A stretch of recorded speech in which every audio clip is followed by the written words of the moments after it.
सलाम पाकिस्तान 24 न्यूज के साथ मैं हूं वजाहत खान। सबसे पहले आपको बताएं, पीपल्स पार्टी के सेनेटर रजा रब्बानी कहते हैं कि मुल्क को आइन देने वालों को गद्दार कहा गया। उनकी सियासत में दूसरों की इज्जत और पगड़ी को उछाला जाता है। जुल्फिकार अली भुट्टो ने फांसी के फंदे को चूमा, जान दे दी मगर रसूलों पर समझौता नहीं किया। कहा हमारी जबान भी खुलेगी तो फिर मुनासिब नहीं होगा। मौला बख्श चांडियो ने कहा कि गुज़िश्ता रोज हुकूमती रुकन ने भुट्टो के बारे में गलत जबान इस्तेमाल की। कहते हैं कि हमें ना इस्लामाबाद से, हमें ना रावलपिंडी से मुहिब्बुल वतनी का सर्टिफिकेट लेने की जरूरत है। वो शख्स जो शहद पीता है, क्या उसको वो लक़ब ये इसलिए दे रहा है कि उसने इस मुल्क के 90,000 कैदियों को वापस लाया? इनका तो कुछ नहीं, ये तो चले जाएंगे मुल्क छोड़ के, जैसे इनका फॉरेन फाइनेंस मिनिस्टर चला गया वापस। लाहौर किला और अटक फोर्ट वो हमें हमारे नसीब में होगा, फांसी के फंदे हमारे नसीब में होंगे। मैं छोटी सी बात कर रहा हूं जी। इस बदजबान हुकूमत का एक बदजबान वजीर है, इसने जो कल भुट्टो साहब के खिलाफ बोला है, हम उस पर शदीद एहतजाज करते हैं। शर्म आनी चाहिए उसको, और ये नई राह खोल रहे हैं इख्तिलाफ की, तसादुम की। सेनेटर शेरी रहमान भी विफाकी वजीर पर बरस पड़ी। इजहार ख्याल करते हुए कहा कि वजीर ने हिम्मत कैसे की कि भुट्टो को गद्दार कहें। ये गद्दारी के सर्टिफिकेट देने वाले आखिर कौन होते हैं?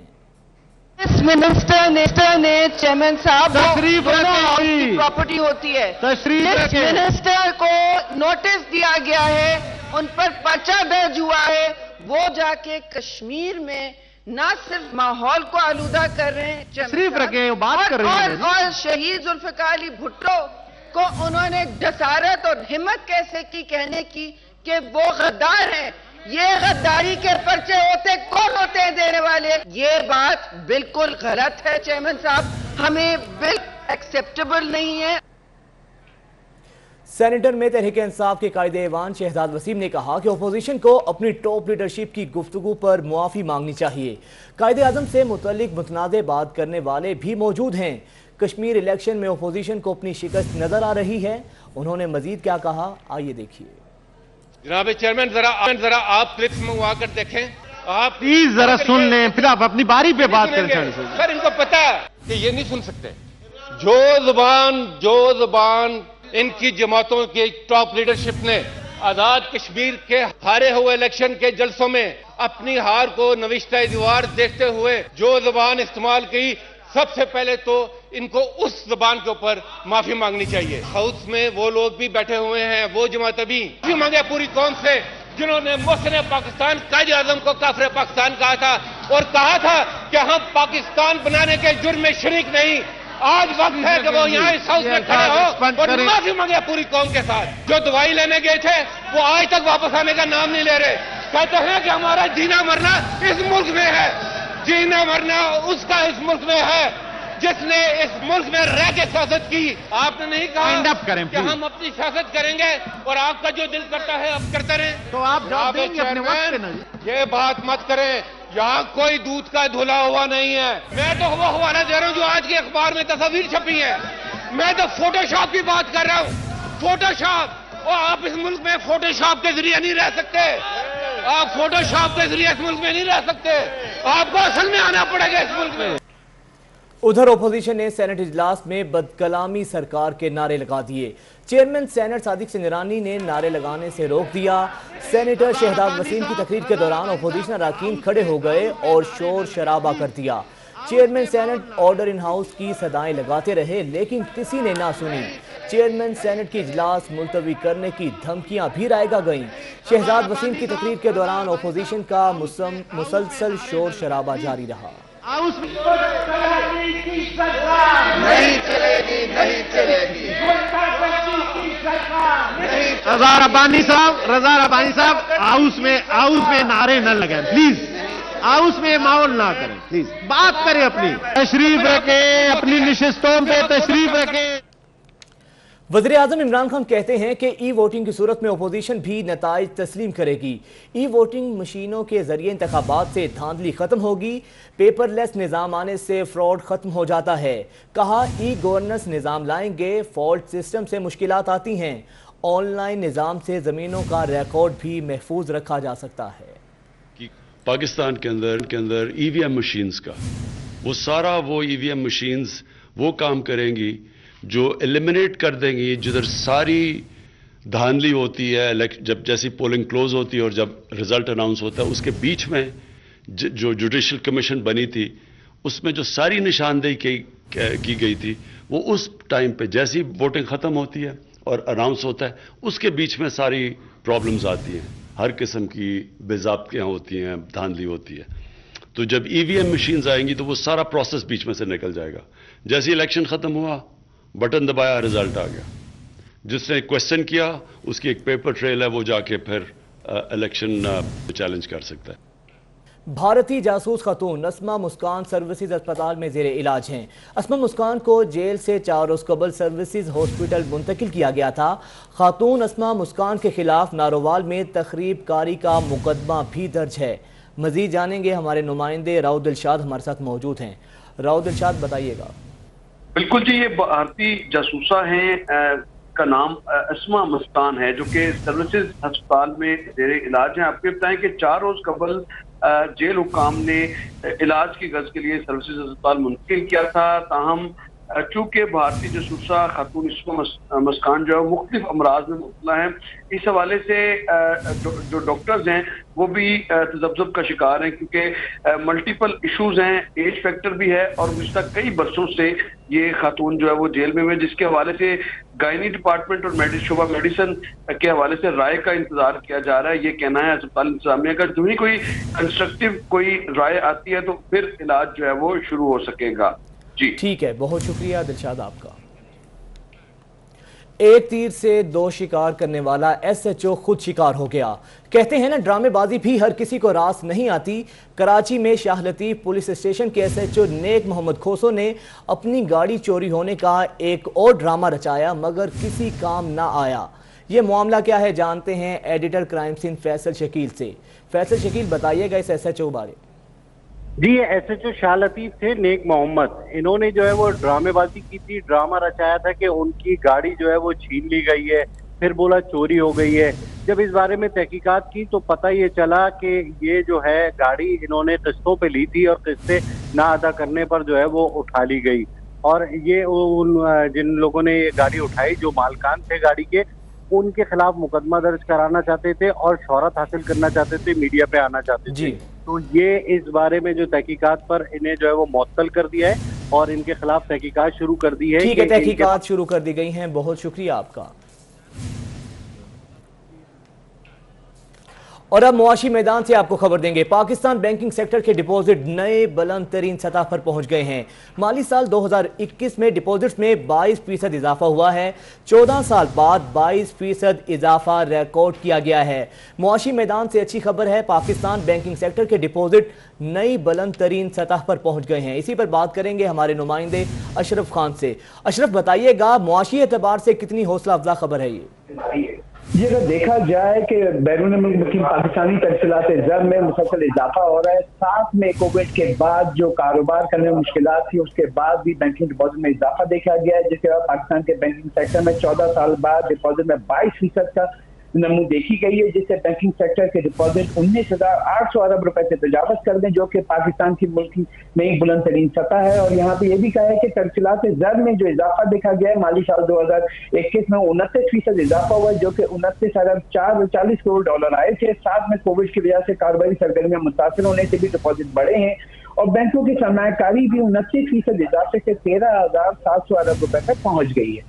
ठीक है, बहुत शुक्रिया अशरफ खान आपका। दीगर अहम खबरें भी शामिल करेंगे, लेकिन इस ब्रेक के बाद। इस्लामाबाद हाई कोर्ट ने एवनफील्ड रेफरेंस में अपीलों पर समाअत हुई है, जबकि मरियम नवाज ने कल हाजिरी से इस्तिस्ना की दरख्वास्त दायर कर दी है। मरियम नवाज ने आज़ाद कश्मीर में इंतखाबी मसरूफियात के बाइस हाजिरी से इस्तिस्ना की दरख्वास्त की है। आपको बताएं कि मरियम नवाज ने आज़ाद कश्मीर में इंतखाबी मसरूफियात के बाइस हाजिरी से इस्तिस्ना की दरख्वास्त की है।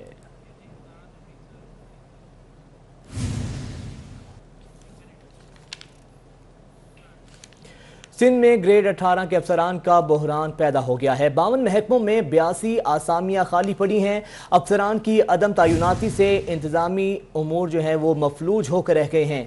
आपको बताएं कि सिंध में ग्रेड 18 के अफसरान का बहरान पैदा हो गया है। 52 महकमों में 82 आसामियां खाली पड़ी हैं, जबकि अफसरान की अदम तैनाती से इंतजामी उमूर मफलूज हैं।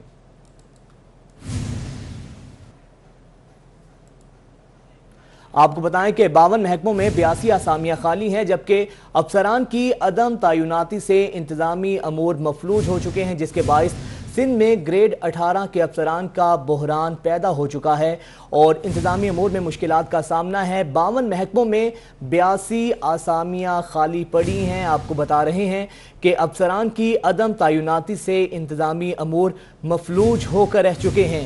सिंध में ग्रेड 18 के अफसरान का बहरान पैदा हो गया है, जिसके बाइस इंतजामी अमूर भी मफलूज होकर रह गए हैं।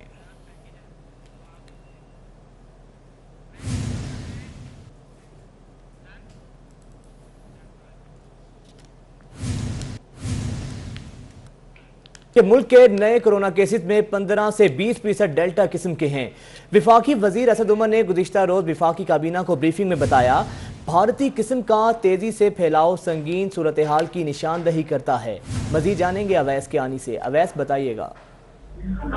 जी बिल्कुल, भारतीय डेल्टा वेरिएंट जो है पाकिस्तान में तेजी से फैलने लगा है और वफाकी काबीना को इसकी संगीनी के हवाले से आगाह कर दिया गया है। असद उमर ने जो है कैबिनेट को ब्रीफ किया है कि पाकिस्तान में नए कोरोना केसेस में 15 से 20% जो है डेल्टा केसेस की तस्दीक हो चुकी है।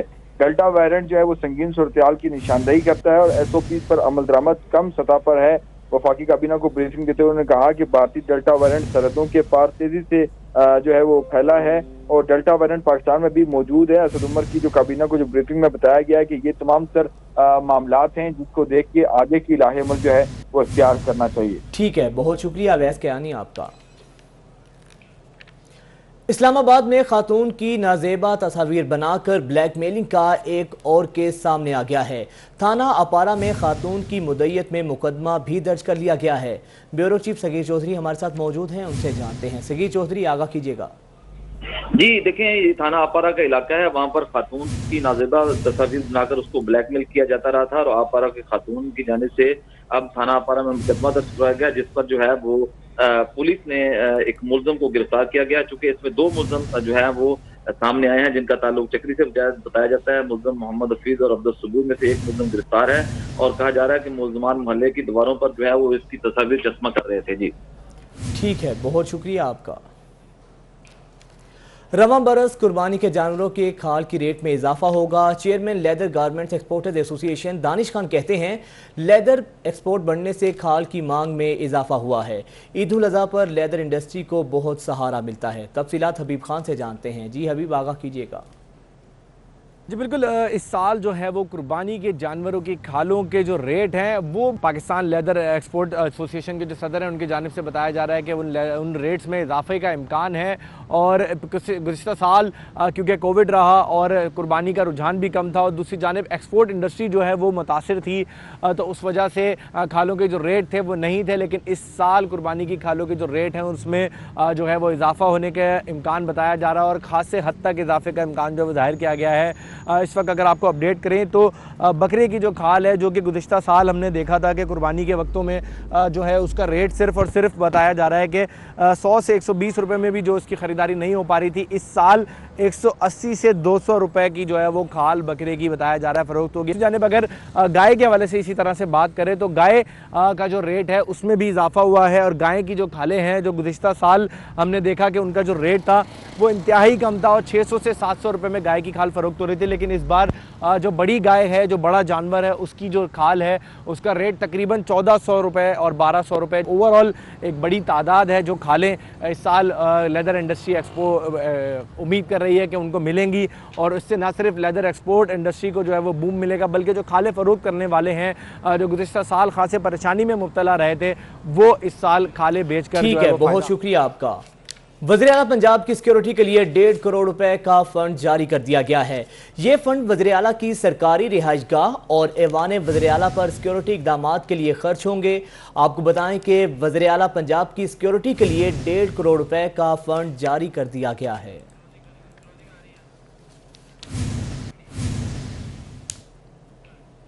और न्यूज़ स्टूडियो से फिल वक्त इतना ही।